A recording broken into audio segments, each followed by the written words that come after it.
Hello అండి, welcome to Anitha alert videos. ఎలా ఉన్నారు అందరు? బాగున్నారా? ఇది మహాశివరాత్రి వీడియో అండి, బట్ నేను కొంచెం లేట్గా అప్లోడ్ చేస్తున్నాను, అది తప్పుగా అనుకోకండి. అండ్ ఈ మహాశివరాత్రి మీ అందరికి మంచిగా కలిసి వస్తుందని చెప్పేసి నేను చాలా మనస్ఫూర్తిగా కోరుకుంటున్నాను.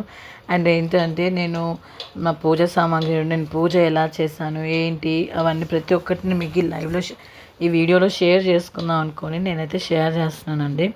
అండ్ ఖచ్చితంగా చెప్తున్నాను, మహాశివరాత్రి శుభాకాంక్షలు అండి అందరికీ. శివయ్య ఆశీస్సులు ఉన్న వాళ్ళు ప్రతి ఒక్కరు మంచిగా ఉంటారని చెప్పేసి నేను మనస్ఫూర్తిగా కోరుకుంటున్నాను. అండ్ మీ అందరికీ హ్యాపీ మహాశివరాత్రి. అండ్ ప్రతి సంవత్సరం ఉపవాసం ఉన్న నేను ఈ లాస్ట్ ఇయర్ ఉండలేదు ఉపవాసం, బట్ నేను ఈ ఇయర్ అయితే ఉంటున్నాను, ఖచ్చితంగా ఉపవాసం ఉంటున్నాను. జస్ట్ వాటర్ మాత్రమే తీసుకున్నాను, గేమ్ తీసుకోలేదు. అండ్ ఇప్పుడైతే నేను చూపించేస్తున్నాను నా పూజ సామాగ్రి నేనైతే మొత్తం క్లీన్ చేసుకున్నానండి. ఈ తదాలు మెరిసిపోతున్నాయి చూసారా, దాన్ని నిగమ మందిరం అండి, ఇది మా పూజ మందిరము. ముంబైలో పూజ మందిరాలు ఇలానే ఉంటాయండి, ఎక్కువ శాతంగా చిన్నగా పెద్దగా ఉంటుంటాయి. బట్ మాకు దోచినంత మేము తెచ్చుకున్నాము.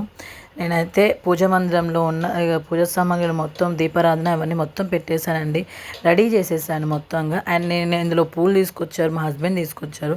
నేను 2 పూల మాలలు కట్టాను, ఒక పూల మాల నేను బయట నుంచి తీసుకొచ్చానండి. ఇంకా శివయ్యకి ఇష్టమైన ఆకుపత్రాలు కూడా తీసుకొచ్చాను, అవి కూడా చాలా బాగున్నాయండి. అండ్ నేను ఇలా అలంకరించేసాను, శంఖం అని చెప్తే శివయ్య దగ్గర ఉంటుందని చెప్పేసి నేనైతే చాలా మంచిగా అలంకరించేసాను పూలతోటి దేవుళ్ళ పటాలని. అండ్ పూజ మందిరంను కూడా చూడండి ఎంత బాగా అలంకరించేసాను నేను. నాకైతే చాలా మనసు చాలా ప్రశాంతంగా ఉండింది అలంకరించిన తర్వాత. దేవుడి మందిరం ఎంత అందంగా చూస్తే ఎంత బాగుంటుంది చెప్పండి. నేనైతే మొత్తంగా పూజ మందిరాన్ని అలంకరించేసాను. అండ్ పూజ చేయడానికి కూడా నేను రెడీగా ఉన్నానండి. నేనైతే పూజ చేసేసానండి, పూజ అయిపోయింది మొత్తంగా. బట్ కొబ్బరికాయ కొట్టలేదండి, మేము కొబ్బరికాయ అయితే ఈవినింగ్ టెంపుల్కి వెళ్ళి కొడదామని చెప్పేసి నేనైతే కొబ్బరికాయ కొట్టలేదు. అండ్ దీపారాధన అంతా క్లియర్ అయిపోయింది మొత్తంగా. చూస్తున్నాను కదా పటాలని అన్నిటిని, పూలని అన్నిటిని చూస్తున్నాను కదా, చాలా బాగున్నాయండి. నేనైతే మనస్ఫూర్తిగా ఒక్కటే కోరుకున్నాను, నా పిల్లలు, మా హస్బెండ్, మా వాళ్ళందరూ చాలా హ్యాపీగా ఉండాలని కోరుకున్నాను. మంచిగా ఉండాలి, ఆ నిండు నూరేళ్ళు ఆరోగ్యాలతో అంతా బాగుండాలని చెప్పేసి కోరుకున్నానండి. అండ్ వాళ్ళ ఫ్యూచర్ గోల్స్ ప్రతి ఒక్కటి కూడా నెరవేరాలని చెప్పేసి కోరుకున్నాను. నేనైతే ఎక్కువ శాతం నా పిల్లల గురించి నేను చాలా ఇష్టంగా కోరుకున్నానండి. మీరు మీ మనసులో ఏం కొనుక్కున్నారో ఖచ్చితంగా నెరవేరుతుంది. శివయ్య ఖచ్చితంగా వింటారు. మనం మోకరించి దండం పెడితే చాలండి శివయ్యకి, నిజం చెప్తున్నాను కదా. మనం చేతులు జోడించి మొక్కినా కూడా చాలు శివయ్యకి, వెంటనే తీర్చేస్తారని చెప్పారు. నేను ఫ్రైడే కూడా ఉపవాసం చేశాను, సాటర్డే ఫ్రైడే మండే కూడా ఉపవాసం చేశాను. బట్ కొంచెం హెల్త్ ఇష్యూ వల్ల నేను మండే ఆపేసానండి. జస్ట్ పూజ చేస్తున్నాను. అండ్ ఇప్పుడైతే తులసి కోట పూజ చేద్దామని చెప్పేసి నేను తులసి కోట దగ్గర, ఇదేనండి మా తులసి కోట. యాక్చువల్గా చాలా మంచిగా ఉండేదండి, గ్రోతింగ్ ఆకులతోటి చాలా బాగుండే.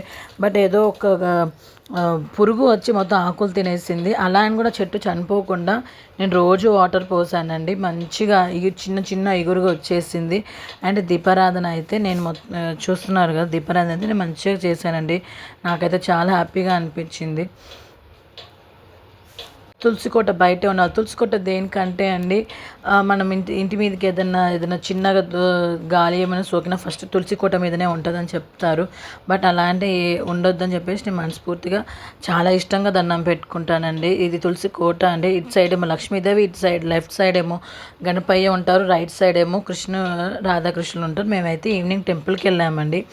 ఈవినింగ్ టెంపుల్ దగ్గర చాలా క్రౌడ్ ఉండింది. బట్ మేమైతే ఎక్కడో కార్నర్లో ఉన్నాం, మా దర్శనం అయిపోయింది. మేము ఎక్కడో కార్నర్ గేట్ దగ్గర నుంచి ఇక్కడికి వచ్చామండి. ఇక్కడికి వచ్చి పూజ అయిపోయింది. దాదాపు 40 మినిట్స్ పట్టింది మాకు పూజ అయిపోయేసరికి, చాలా లేట్ అయింది. అండ్ నేను ఎప్పుడు మా చిన్నమ్మాయిని ఎత్తుకుంటాను కదా, నేను చాలా హ్యాపీగా ఫీల్ అవుతున్నాను. Thank you so much for watching this video అండి. ప్లీజ్ మంచిగా సపోర్ట్ చేయండి అనిత అలర్ట్ వీడియోస్ని.